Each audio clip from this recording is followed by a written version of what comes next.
Samahan natin si teammate Rafael Bandairel at sports memorabilia collector Dr. Michael Rico Masina sa kanilang pagbabalik tanaw sa mundo ng Philippine sports. Kasaysayan, nostalgia at marami pang iba, dito lang yan sa Treasures of the Game.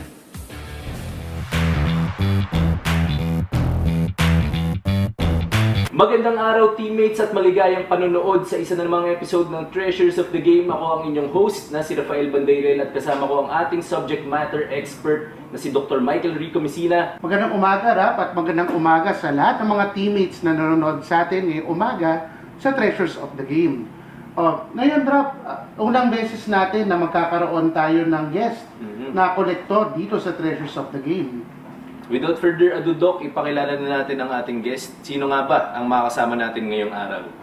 So, ang guest natin ngayong umaga ay isa sa mga up-and-coming na jersey collectors dito sa Pilipinas. Ang mga teammates, ito po ay si Sir Rap Arca. Sir Rap, magandang umaga. Good morning po, Doc. Good morning, Sir Rap. I'm Rafael Arca. You can call me Rap Arca. I'm a jersey collector ng NBA and PBA and also a card collector. Alam natin na itong si Sir Rap ay isang collector pero syempre nagsimula ang lahat sa pagiging isang fan lang. So paano ba nagsimula ang iyong pagiging loyal follower ng sport ng basketball? Actually, I'm a NBA and basketball fan talaga. And then nung nagtrabaho ako sa isang fast food chain, yung unang-una kong sweldo is binili ko ng jersey. So ito ngayon, yung Grant Hill jersey. Wow! Na ngayon signed na ni Grant Hill. So ito yung unang-una kong basketball jersey. So, yan may sentimental value yan kasi Yes yan po. yung pinakaunang jersey na na-acquire mo. Opo. Ano ang feeling Oo bilang nga, isang Lolo. collector na after parang more two decades Yeah. na kompleto rin na yung una mong jersey nagkaroon sa wakas ng autograph? Masayang masaya. Isa siya sa Holy Grail ko. Isa siya sa Holy Grail na jersey signed sa collection ko. And then, yun nga, meron din mga cards ni Grant Hill. Na So, sign na rin ngayon. Napapirma mo rin Opo, lahat? opo. Oo. So bakit si Grant Hill ang napili mong parang gateway para makapasok sa NBA bilang isang fan? Actually, medyo, si Grant Hill is known as a good guy. Nice guy. Mr. Nice Guy kung tawagin siya eh. Pero nasaan siyang team? Nasa Bad Boys team siya. So medyo, yun nga, na-amaze ako, bakit? Galing, ang galing ayos yun. So, sa Rap, napansin ko rin na yung suot na jersey ni Rap ay Lakers jersey. Although si Grant Hill talaga yung pinaka-idol niya. Nakita naman natin all decked out in Lakers gear. Ito si Sir Rap. So Rap, given yung trade na yon, ano yung tingin mong epekto niya dun sa mundo ng jersey collecting dito sa Pilipinas? Siguro dun kay Luka, kung sa Lakers, tataas sa value. Pero dun sa Mavs, hindi ko masabi. As of now, nakikita natin sa social media, iba sinusunog, iba tinatapon. Hindi natin masabi. Pero para sa akin, as a collector, tataas yun. Kasi rookie ngayon. Doon siya nanggaling. Doon siya nagkaroon ng pangalan. Ano ang reaction ng isang Lakers fan sa trade ng Luka Doncic for Anthony Davis? Mixed emotions po siya eh. As a Laker fan talaga, parang malungkot na nawala si Anthony Davis. So moving ahead, ano pa yung mga special na jersey sa iyong collection, Sir Rap? Pangalawa sa Holy Grail ko sa jerseys is this Dirk Nowitzki. It's signed also last FIBA. So yun nga yung chance as a Filipino na medyo hindi naman makakapunta ng ibang bansa. So ginrab ko na yung opportunity nitong FIBA. So pinuntahan ko na yung mga idols natin na nakapagpasign ako kay Dirk. Na isa sa pinakamabait din. Mabait rin. Yeah, super bait. Sir, tanong ko lang, dahil isa ito sa mga importanteng bagay sa collection mo. Yes po. Bakit, ano yung special connection sa'yo ng Dirk Nowitzki? Yun nga, yung way ng pagtanggap niya sa fans dito sa Philippines, iba. Ibang-iba as a superstar, NBA superstar. Hindi ko masabi kung ang galing napakabait niya, sobra. Siya nagpaayos ng pila sa lahat ng fans para mapagbigyan niya kahit na malilate na siya sa raffle, yung raffle ng FIBA, kahit malilate na siya, Wow. pinaayos niya yung pila, lahat na pagbigyan, lahat na nabigyan ng sign. Yun, ganun siya kagaling, kabait. So ang iyong advice, Rap, dun sa mga merong mga jerseys pa ni Luka Doncic na Dallas, wag mo na Nako. i-dispose. Itabi nyo. Tabi mo na. Itabi nyo, oo. Sayang yan. At hindi natin masabi, valuable pa rin yan pagdating ng panahon. O kaya kung ayaw talaga nila, Doc, bigay na lang sa atin, di ba?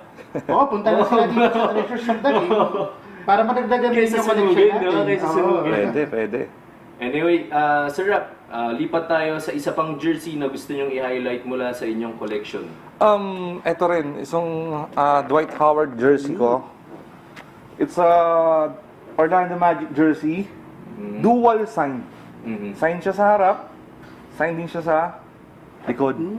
Isa rin siya sa pinakamabait, very accommodating na player, na superstar NBA player. Lahat din napagbigyan. Pero ito talaga grabe yung effort nito. Napapirma ko yung second nito sa harap. Nasa Valenzuela kami nun. Guest siya sa Valenzuela court. Lahat ng nasa court, nakapagpa-picture siya, napasignan niya ng autograph. Doc, bilang collector to si Sir Rap, no? Makikita natin parang everywhere na kung saan pumupunta yung mga NBA players natin, nandun din siya. So kung merong mga collector na tulad mo, Sir Rap, na gustong tumulad sa ginagawa mo, paano mo ba hinahunting itong mga player na to? Actually, meron kaming GC na mga auto chasers ang tawag namin sa GC namin. Mga hi auto chasers, shout out. Doon nagbibigay kami ng infos na kung saan pwedeng makita, saan pwedeng puntahan, kailan darating, sino ang darating. Doon namin na binibigay yung mga infos na yun. Kailangan din ng konting maraming tiyaga. Kasi hindi lang siya pagpunta mo doon, pipirma na. Or makapagpa-picture ka na. Ang pinakamatagal kong inintay is Dirk Nowitzki. 9 a.m. ako nakarating, 6 p.m. siya bumaba. Ang nun, hindi ako nag-CR, hindi ako kumain, tubig lang. Kasi anytime pwede siyang dumaan. Yun ang ano mo kasi pwedeng ano yan pag kumain ka, baka mamaya bumaba. Nag-CR ka, baka mamaya lumabas. So yun ang medyo natin, kailangan bigyan natin ng oras. Ito pala, Rap, nakikita ko rin, Opo. may mga pinakitang jerseys, no, si Rap sa atin.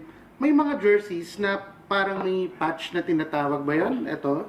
Tapos yung iba naman, medyo flat naman yung surface nung jersey. So siguro para sa mga nagsisimula sa nangongolekta ng mga jersey or gustong matuto doon sa mga iba-ibang klaseng jersey, pwede mo ba kaming bigyan ng mabilis lang na rundown doon sa mga iba't ibang klaseng jerseys na madalas nating ma-encounter sa pangongolekta? Okay po. Itong Dirk Nowitzki po na ito, this is called authentic type. This is the authentic type. Ito po yung swingman. Authentic swingman. Swingman. Ang pinagkaiba nila, authentic is medyo malapit yung materials niya dun sa game worn. Isang type din yon. Game worn or game issued. Yun yung sinuot mismo ng player sa game. Etong authentic type, almost the same material dun sa sinuot nila. The swingman is yung medyo affordable type na jersey. Ito ang replica type jersey. Rubberized. Siya yung medyo pinaka-affordable type na jersey sa market. So very quick, Sir Rap, i-ranking natin yung pinaka-valuable sa mundo ng collection, no, Doc? Pinaka-valuable sa pinaka-mababa yung value. Ang pinaka-valuable yung game use or game worn. Yun yung sinuot mismo ng player. Then, sumunod yung authentic type, yun yung katulad ng game worn. And then, sumunod swingman, replica type, at saka meron pa, isa pa, yung custom. Custom, ibig sabihin, yung pinagawa mo lang. Katulad kasi ngayon, hindi natin mabibili yung mga lumang-lumang jersey. So, papagawa ka na lang. Alright. So, Doc, although itong si Sir Rap ay mainly jersey collector, ang holy grail niya, hindi jersey. So, ano kaya to? Ito actually pinakita to sa akin ni Rap kanina nung nakikwentuhan tayo. So, Sir Rap, pakita natin ito ngayon sa mga teammates natin. Actually, ito ang holy grail ko talaga. Signy Kobe. Wow. Isang Pero, magazine. isang Beckett magazine. It's a magazine ng basketball cards. Okay. Hindi ko kine-claim na legit na pirma to, pero ako mismo ang hindi naman naka-witness nung pinirma niya to. Pumunta siya noong 1998 dito sa Philippines for basketball clinic ng isang basketball shoe. Mhm. Then pumunta ako noon, may isang staff nung brand na yon. Tinanong niya kung gusto kong papirmahan to. Inabot ko. Then after siguro mga 30 minutes, 1 hour, kinalabit ako nung staff. Excuse me, di ba sa'yo to? Then nakatupi siyang gano'n nakabilog. Yes po, akin po. Pagbuklat ko, may sign ni Kobe. Siguro sa palagay ko, ito ang unang mga sign ni Kobe. Pero hindi ako sure. Hindi ko kine-claim na legit to Pero sino ba naman na maggagawa ng pirma noon para lukoy ng isang bata noon? Kumbaga, ba't mo i-forge Bakit mo pa i-force na nandun naman na yung tao? Oo. Pero staff siya ng brand na yun. Tsaka ito, Rap, meron siyang picture, no? Opo, ito May yung patunay na nandun siya. patunay na nandun ako. Ang picture na yan, yung DP para na di-film. So, hindi pa tayo digitalize nun. Yun, yung picture niya, nag-dunk siya. Actually, marami ang picture na yan. Isa lang yung tinala ko.